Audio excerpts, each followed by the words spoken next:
Hey everybody, it's Charles, your hobby hero, coming at you today with some tips on how you can avoid getting scammed if you're making purchases online. Now this one's going to be mostly focused on the Disney Lorcana trading card game, but it really applies to any online purchases you may be making. So even if you're not a Lorcana fan, you can still learn a few things on here as well. Before we get started though, if you haven't already, hit that subscribe button down in the bottom corner. I do appreciate it. I do put out regular content about the hobbies that I love the most, with this channel being dedicated to the card games that I play.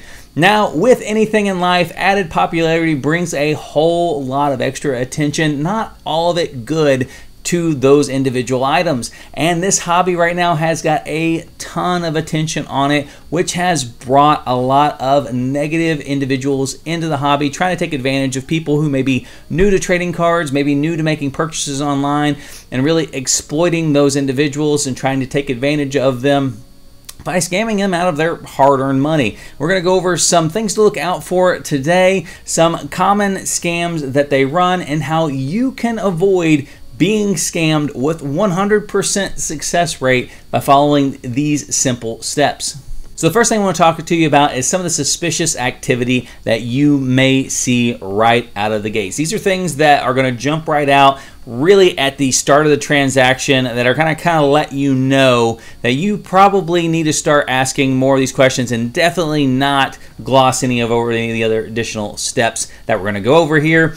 A lot of times when one of these scammers reaches out to me, I will know within one, if not two messages, that this individual is trying to scam me. Anything past that point is really just either me trying to waste their time or me trying to entertain myself. So those things you want to look out for are, they contact you through personal messages. So they'll either message you on Discord, they'll message you on your Facebook Messenger, Instagram messages. They are trying to be discreet. They are trying to avoid someone else that they may have already tried to scam on seeing their comment and tagging or notifying you that this individual is somebody who is going to try to scam you out of. This is why they're going to contact you in a private setting so that they can have all the conversation kind of behind the scenes, so that somebody who may be more informed on what kind of individual they are or may potentially warn you will not see that conversation happening.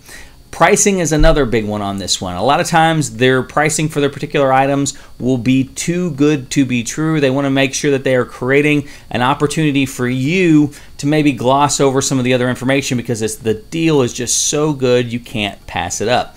They also may not give you a price at all. They may not be familiar enough with the item that you were inquiring about or the item they think you're interested in to even give you a realistic price at all. So they may just be asking you what you can spend or what you're willing to spend on this or what your budget might be for this particular item. So be aware of things like that. Most people who own these collectibles, when they're looking to sell these items, have an idea of what they're worth and what they are looking to get out of them. So they're not just going to be telling you, hey, give me a price and that'll work for it. Or here's a $2,000 card, I'm only looking to get $100 out of it, I need to move it fast. Those kind of situations are usually surefire red flags that these individuals don't have these cards or don't have the intention to sell them to you. They will also be very pushy or in a hurry. They are trying to create that sense of FOMO, or that you're going to miss out on this deal if you can't get it. They'll talk to you about they've got other offers coming in, they've got somebody else that's got lined up to buy it if you pass on it. Those kind of conversation pieces to kind of push that conversation along to get you to kind of pull the trigger, make that decision, and possibly skip a couple of these steps to go for. So let's say none of that stuff's really present right out of the gates. The conversation's going well. They seem to know what the item's worth. How can you tell at that point in time? Well, there's a few things you can do really before even getting into the conversation. So the first thing you can do is confirm that the person you're talking to is actually the person that you're talking to. One of the more common things that we see online is they have created fake profile accounts. That way that if that account is discovered as being a scammer account, they can basically abandon that account,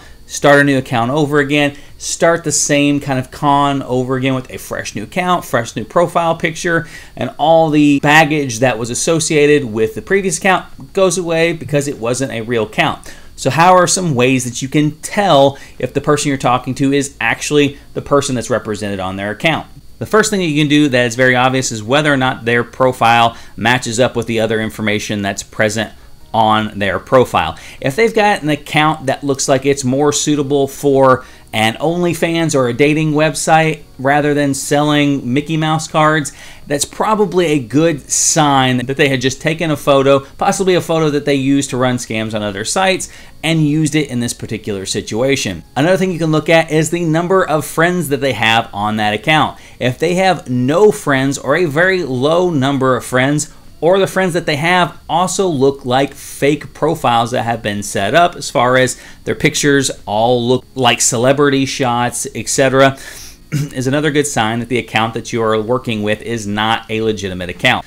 If the purchase that you're making happens to be a marketplace purchase, like off of Facebook Marketplace, you can actually go and look at the other items that they have listed as well. See if they have any other things that are similar to the items that they're selling to you. If they've got a bunch of catalytic converters listed and then a first edition base set Charizard listed that they're selling for $1,000, those things don't really line up inside the hobby. Not necessarily can't happen that people sell a variety of things, but things to be looking out for when you go to their profile. If you are buying from a buy, sell, or trade group on Facebook, you can look and see when that member joined. These individuals on average are not patient individuals, so a lot of times they'll create this new account, they'll jump into these buy, sell, trade groups, especially if they're public groups, and immediately start going through people who are making recent comments to go and address them. So if they've just joined the group, that's absolutely a red flag that I would look out for. Also, if they're in that group, go look at their other posts inside that group. If they have no activity in that group, or if all their activity is, PMU, DMU in that group, it's usually a good indication that this is not a person who is looking to actually contribute to the group. They're just looking for targets inside of that group. So if you don't know how to do that, you can actually click on their profile inside the buy, sell, trade group, and it'll actually show you a list of their posts inside that group. So even if you go through all these steps, it is possible that they could be using their real account to scam people. They could also have acquired a hacked account from somebody else. So it could be a real account that you're working with. So what's something else that you can look for? The next step from here is confirm that the item that you're looking for from them is actually in their possession. A lot of times in these particular scams, they don't even own the item that they are trying to scam you with. It's easier for them to just kind of wing it if they see you're interested in something, rather than trying to go out and find people that are interested in something that they actually have to run that scam. So here are some ways that you can actually confirm that they have that item in their possession. A first one, which is probably the most common, and you'll actually see it required in some groups, are timestamps, or you may hear the term coined images of the product. Now, this is basically where you ask for a picture of whatever they are selling you with their name and date written on a piece of paper in that image, so that you can verify that as of that date and time, they were in physical possession of that card. Now, I will say this, don't always trust timestamps. Timestamps have gotten to be so commonplace in the buy, sell, and trade groups that a lot of scammers have figured out ways to get around those. Some of them are even taking pictures of product with blank pieces of paper on them and sharing those images in these groups, so that it is easier for individuals to Photoshop their name and date onto these images to take advantage of people who are just looking for the bare minimum when it comes to this. I'm not saying that timestamps and coins can't help, but just don't always trust what they are. A lot of times they will still use those images. There are still a lot of doctored images out there that will have those timestamps, so just be cautious on those. Always ask for more pictures. It's very common for these individuals to go and search Google Images or eBay listings for the item that you're selling and just steal those images to provide some kind of documentation from them. Ask for specific images. I usually put it in the guise of wanting to verify better condition. I will usually ask for pictures of the front and the back of the card against a dark surface. Most people don't just most people aren't able to go and find stock images of that easily. So a lot of times the conversation will end there, or they'll make excuses, etc. But at least it'll let me know for sure at that point in time they don't actually have the cards in their physical possession. They try to give you an excuse like they're not at home or they're not with the item at that point in time. Don't get too hasty. Just let them know. Very interested. Let me know when you get those pictures. In the case of like particularly high-end items, especially ones where like condition is really important, don't be afraid to ask for videos as well. Sometimes catching the surface of like foil or holographic cards to make sure there's not a lot of scuffing or scratching in it is a good excuse to ask for a video. You can even ask them to say your name on the video. At that point in time, it'll become very clear that they either have or don't have the product in hand. Another thing you can do is you can ask them how they plan to ship the item. A lot of times they aren't familiar with the item at all that they are trying to scam people with. These people aren't putting a lot of work into these scams. They're very surface level, very superficial. They know an item is highly sought after, and that's the item that they're pushing to individuals. They're not going to know the proper way to ship them. They're not going to know the proper language to store them. And a lot of times if you can ask or inquire just how they plan to ship them, that'll give you some information on how much they actually know about the product they're talking to you about. So if they have put on a big game about knowing that it's, you know, foil or it's holographic or it's limited or etc. on those definitions, when you get to that situation like how do you plan to ship it, a lot of times they're not going to know the best practices to ship, which can give you some insight into how likely it is that they actually have dealt with any of these or handled any of these products before. They tell you they're going to ship, you know, a Pokemon ETB in a 6x4 box. Clearly they don't know the actual dimensions of the Pokemon ETBs, so they can't have one in their hand, or else they would know that that box wouldn't fit. So, okay, so sometimes these people are actually going to be real accounts. They're going to have the actual physical items in their possession to get videos and pictures, and they are still going to intend to scam you. What is something else that you can do to make sure that you're protected in those situations? And this is the biggest part of any of these scams, and that's the method of payment. Every one of these scams comes down to the fact that you believe the individual on the other end of that conversation enough to complete the transaction with a method of payment that is going to get them your money and going to make it very hard for you to get your money back. So by minimizing or eliminating the risk in that sector, you protect yourself from all the other red flags, even if they manage to get through those. And here are some of the ways that you can do that. First and foremost, the thing that'll get you right out of the gates is look to see if the name on the account you are sending the money to matches the name on the account of the profile that you've been dealing with. Now, there are some exceptions to this rule. Obviously, sometimes it is a younger individual who's using their parents' account. Sometimes it is a wife's account that they're using to pay for something, or a husband's account they're using to pay for something. But they should be close. If the name on the PayPal account that you're sending funds to is an Indian name and the name on the Facebook profile that you're dealing with is John Smith, that would be a big red flag for me.